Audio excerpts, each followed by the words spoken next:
Until now, hindi pa rin tapos yung building. Walang manloloko, walang magpapaloko. It's a no-no talaga yung ibigay mo yung full payment. Hello everyone! Another episode sa ating On-Site Insight. Ang pag-uusapan natin ngayon ay construction payment. Paano nga ba tayo nagbabayad sa ating mga contractor?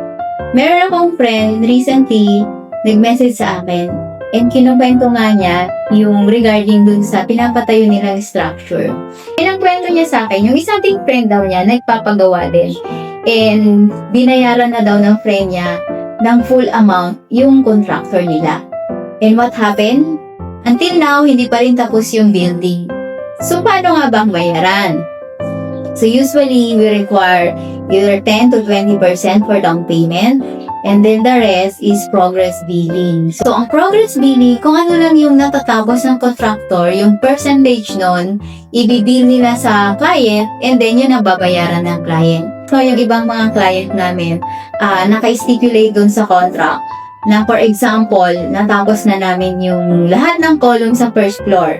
Ito na yung babayaran ni client. May certain amount doon and certain percentage. So, for our OFW friends, no, usually sila yung nabibiktima sa mga ganito. Yung ibibigay na nila kaagad yung pera and then afterward, either tatakbuhan na sila ng mga kausap nila or hindi talaga magagawa yung project. So, it's a no-no talaga yung ibigay mo yung full payment sa contractor na kausap mo. Usually, may mga clients din na gusto nilang nakikita na yung schedule of payment. Monthly ba yan? Weekly ba yan? So, meron kami ibinibigay sa kanila. Pero minsan, hindi rin yun nasusunod kasi there are times na delay din yung construction, lalong-lalo na during rainy season. Halimbawa, dun sa schedule of payment, may certain amount na nakalagay for that month, pero dun naman sa actual, hindi nasunod yung progress dahil nga sa halimbawa tag-ulan.